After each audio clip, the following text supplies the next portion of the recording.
everyone, Kay here with Real Chicago and Real 360. Another fabulous interview today with filmmaker Manuela Hung. Good morning, Manuela Hung. It's great to see your face. Thanks for doing this interview with Real Chicago and Real 360. How did you meet Jenny? How did you get involved?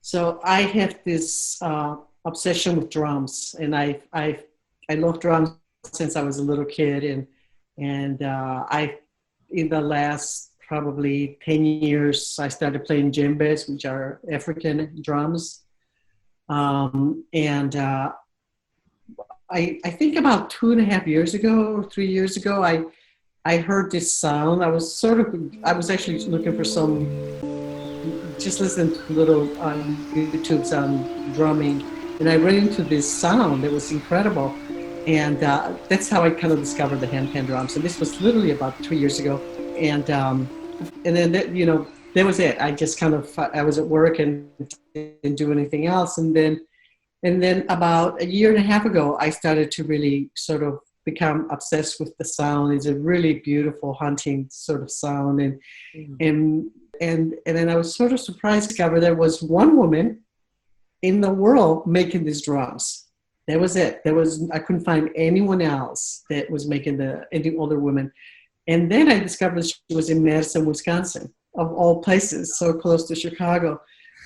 So I told my partner, and the next thing, like, let's drive and meet her, and so I drove there, and her story was fascinating.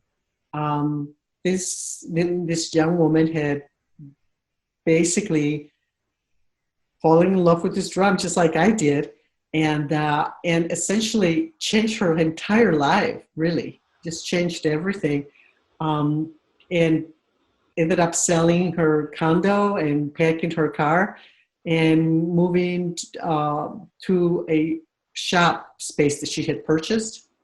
It was kind of like, like a U-Haul, but it's actually for manufacturing, like they're little kind of lofty warehouses. Oh. So she took all her money, bought this thing, and she taught herself about how to make these drums by doing like crazy studying, learning, talking to people that had made the drums, reading the only book that was really available about the drums, and through trial and error. It took her some time. She started making these beautiful drums, but she was so wonderful, and I love the whole idea of somebody that becomes so passionate about something that just sort of drops everything and puts all of themselves into it. And so when I was there, and yes, I ended up with a drum. I came home with my Mystic C tuned drum, and I couldn't stop talking about her. I went to work, and all I did was like go on and on about this woman that had this shop, and I couldn't believe she's self-taught. Wow. And made these beautiful drums, and that that somebody should make a documentary about her, and because her story was so unique, or I mean, unique in the sense, I mean, there's a lot of people that have done wonderful things, but I just because the fact that there was really nothing about the drums anywhere, and she kind of figured it all out. That kind of made it really unique, because it wasn't like a lot of sources that, now we'll go on the internet and start researching. There was nothing when she started doing this. And so I kept to work, and then I was working with our salesperson at Periscope, which is where I was working at the time. And I was just going on. I actually brought the drum to work, and I was sitting there showing everybody the drum. And Camelia was like, I think you need to make this film. And I was like, I'd love to make the film. But this was about a month before, 3 weeks before Thanksgiving, I think it was. It was right around that time. And I'm like, I already had been thinking that I was going to be leaving my job with Periscope, and we had a lot of stuff going on. It was the fall, people were going on vacation, and exactly, with the holidays and then after Thanksgiving, you know, it just sort of goes into Christmas so Work closed fast. And down. Yeah. so I was like, Camelia, I said, if we have to do this, we got to shoot next weekend now. And she goes, next weekend? I said, this is Monday, right? I said, yeah, like this coming weekend. We need to go there and shoot. And she goes, that's a little fast, isn't it? I said, well, do you think we can do it? So she goes, sure. Let's see if we can do it. And then we started calling. And I'm going to go a little bit sideways in here. So I've been in this industry for 40 years. Yeah. And I had been thinking that I was going to be retiring. I was going to leave the industry and do maybe consulting and try to do some of the things that I love the most. Photography has always been my passion. I have always done photography. But in 40 years, I had never shot a film, ever. Huh. I've had every possibilities and things and equipment to my disposal. One is very solo, very intimate, and the other one is a very big collaboration. So very big differences. Exactly. Yeah, exactly. And so you totally get it, that it's like, you know, you're used to working by yourself. Yeah. And with film, you have to let go a little bit when you're working in films. Yeah. You have to trust. And so a few things I thought about. I was like, okay, I have always loved documentaries. It's some, you know, I love documentaries. I've always have. And have thought about making documentaries over the years. And in fact, at one time, I was going to do something about homeless people, and I kept spending all this time volunteering. And I actually there were VHS tapes, but I was recording people on VHS at the time, asking them questions. And it was actually about women to become homeless, you know, because this is like a whole different story. But it's something that I never got any further than recording the women. And so one of the things that I had been thinking in my mind was that, okay, when I leave my job, I like to spend some time doing things that I really, really love, you know. It's kind of one of those things that when you have the time, you don't have the money, and then when you have the money, you don't have the time to do things, which happens to all of us. Yep. And especially the last 25 years were really intense for me, because I had managed film labs in more than one state and companies. And then I became the managing director for film workers, and then we sold it. You know, there was so much stuff that happened over the years that I just didn't really have a lot of time. And I had done a little bit of shooting in Africa. Every couple of years or so, I would go to East Africa. My partner runs a foundation that works with the Maasai's. And so we would go and try to raise money for school projects and to teach the kids about the importance of conservation. So I would videotape, like in the schools, the kids, and I would put this little video for fundraising. Every year I put this little video together, but it was just from photographs mainly and stuff. That's as far as my cinematography. Going forward to this 1 week, I was like, okay, I have done so many favors over the past 30 years. Yeah. I could call people and then we were like, well, so let's talk to our crew. So we talked to some of I keep calling them the kids at Periscope that are awesome. And I talked to Jeremy Zussman, who's one of the audio people at Periscope. And I asked him, I said, would you be interested in shooting audio? And he's like, yeah, I love to do this, you know? So slowly like this, let me put it this way, by Tuesday afternoon, we had a whole crew, except we couldn't find, and I didn't really have a budget. So I was like, we're like, okay, now who's going to shoot this, you know? Yeah. So I was like, I'll shoot it. Yeah. You know, and then I said, Camelia, you need to be my B camera because, you know, and I was, so that week we got all of our stuff together. I had a really nice Sony camera that I had purchased the year before. So on Saturday, At about 5 in the morning, we were all piled in the car heading to Madison, and we went to the shop and started shooting. So we shot in 1 week. The project came together. We shot everything, and I'm like, okay, I'll do some basic edits in here. I had worked as an editor for a short period of time, 30 years earlier, and so I put it together. My niece, who is in the industry, and she was in Florida from New York for the holidays as well. I did a little rough cut of the opening, like the first 2 or 3 minutes, I think, of the film, and showed it to her, and she was like, "Oh no, chop, chop, chop, chop, chop." It's like, and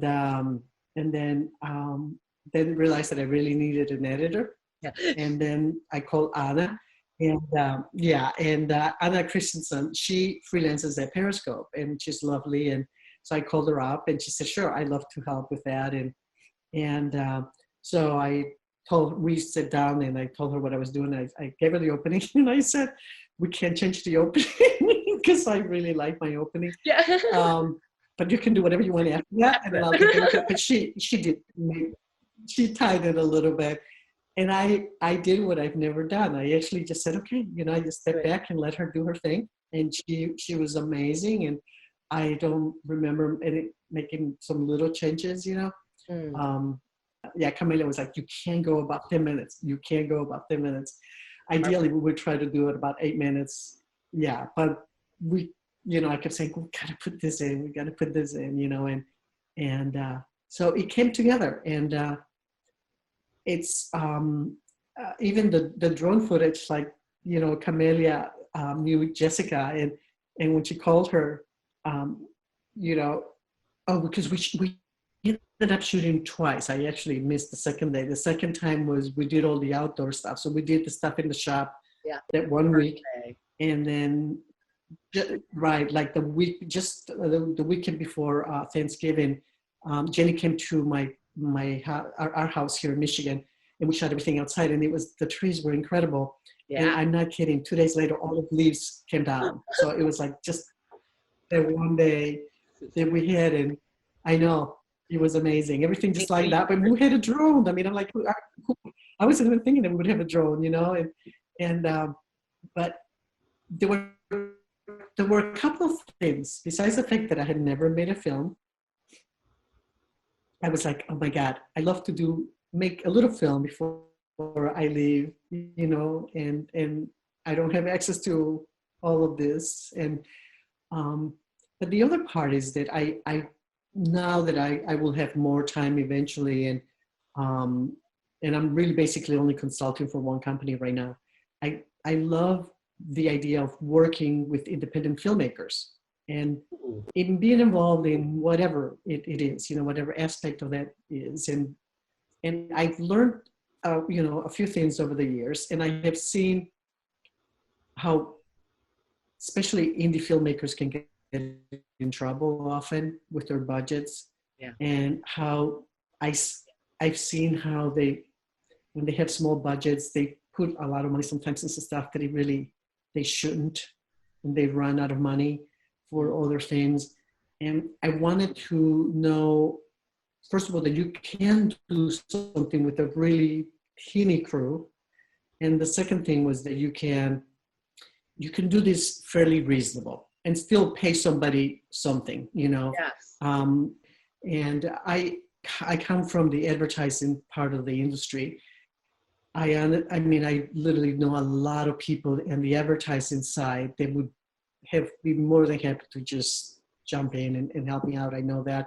But I kind of wanted to do it with younger people that are, their careers are just starting and getting in the industry, just to experience for myself what it takes to do it, what you can do, what you can get away with and not get away with. So it was sort of part of like a kind of a lesson for me as well. Training at Midwest, correct?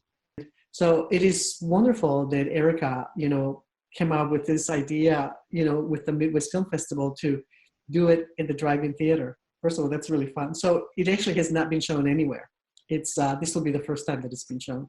And so what's the next Mhm. step for you? Are you going to just keep consulting, go into a little more photography? You thinking about that, finishing that woman homeless documentary? I think COVID has changed a lot of things for us, for all of us. And, originally um, we had planned to do a lot of traveling this year. We were actually had been planning to probably go back to Africa. Um, and of course, all of that has changed. And so right now, I'm continuing to shoot. I'm spending most of my time in the country. I go to the city very little, actually. And I've been talking to Camelia is shooting a project right now Mm. about Shango, which is this wonderful project. Have you heard about it? The Shango project. I have not. It's about this guy who was involved. Had a difficult life. He's from the south of Chicago. Was involved with gangs, and yoga basically changed his life. Cool. And so he's amazing. He's doing programs in schools right now, helping kids stay out of gangs, and he's pretty incredible. So I now became Camelia's second camera on this project, and we just shot about 10 days ago. Cool. So we're working. I'm helping her when she needs me with that, and just have a few ideas. I decided to it's been a little bit weird, it's a little depressing with everything that's happening, and not just with COVID, just everything is upside down in the world right now. And I can feel sorry for myself because but I think about, oh God, okay, stop feeling sorry for yourself. Look at all these other people, and the younger people, and what's happening with schools, and the insane stupidity of all the people that do not want to refuse to wear masks and have absolutely no empathy for anybody else. And it just makes me so angry. Yeah, me too.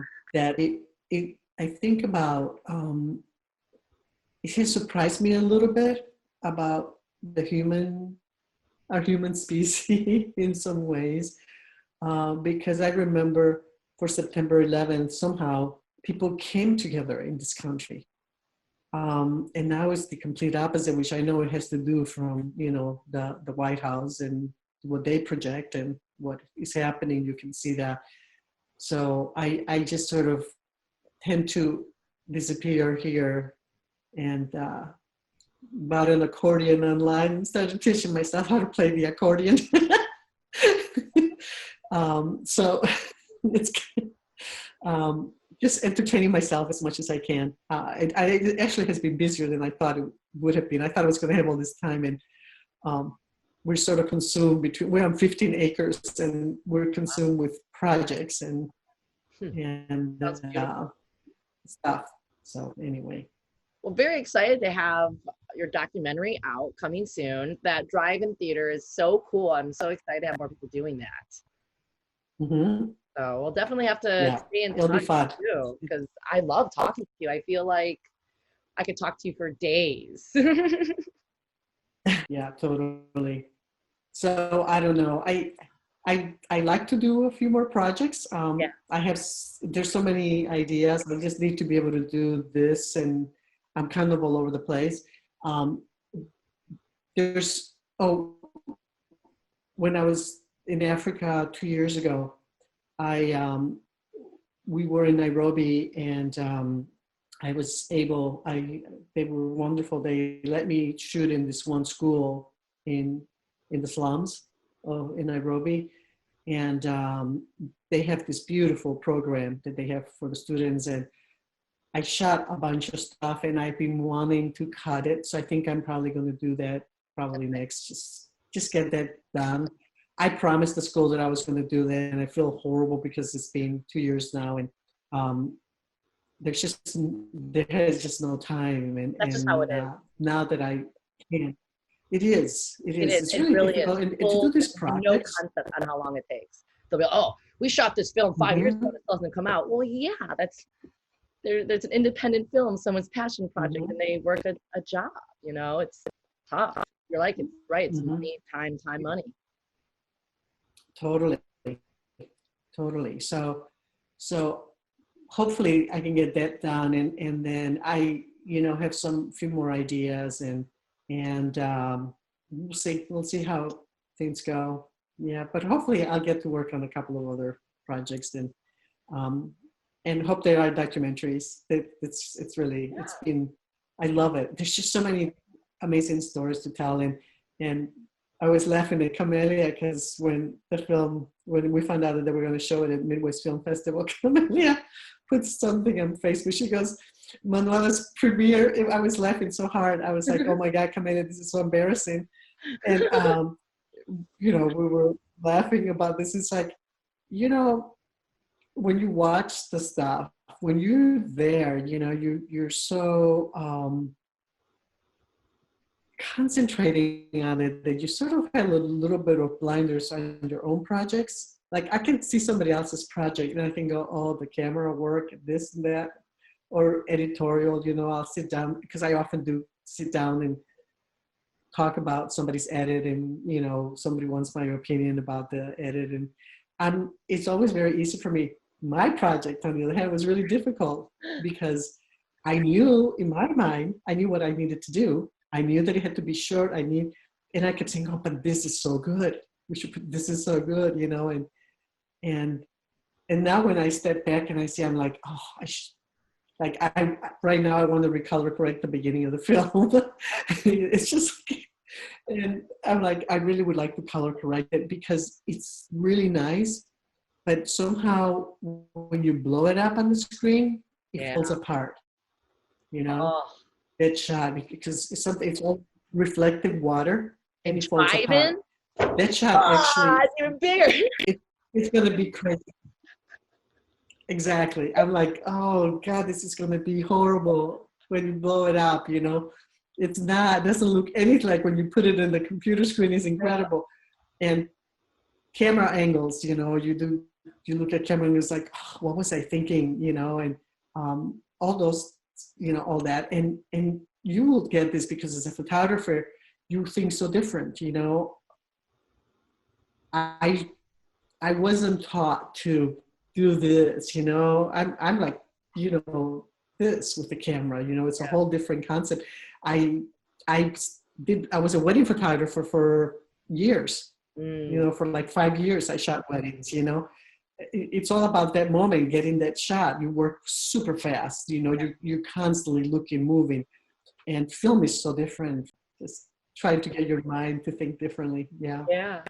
There were two things that happened during the shoot. First of all, I fell more in love with my iPhone because I downloaded this app and it was beautiful. And I shot all of the stuff and all the moving shots. I shot it with an iPhone. And the other part was that I love the idea of framing a shot and having the story kind of move in. And so I might play a little bit with that, Maybe this is something to think about, just doing like a little film that hopefully doesn't make everybody go to sleep, or you just framing the shot and just let the story being told by what is happening, coming in and out of the frame, That's cool. But so it's like bringing photography into films. Yeah. But anyway, so. See, that's how creative minds work. How great ideas begin. Mm-hmm. Yeah. Well, I better wrap this up, or else we'll just keep going forever. Okay. But Manuela, this has been an incredible conversation. I really liked meeting you, and again, I hope we talk again and stay connected. You're doing great things, and I hope the film is a huge success. Thank you. It's fun. I'm happy that it got made. It's done. It was a good lesson for me, and it's been great talking to you. It's nice meeting you. And hopefully, I'll see you sometime, somewhere after COVID is done. Yes. After COVID is finished with us. Thank you so much. Well, we'll talk soon then. Sounds See you great. later. Take care. Then. Nice to meet you. Yes, nice meeting Bye-bye. you. Bye. Ooh, I could talk to that woman forever. Thanks for hanging out, everyone. This is Kay with Real Chicago and Real 360 scene. See you later.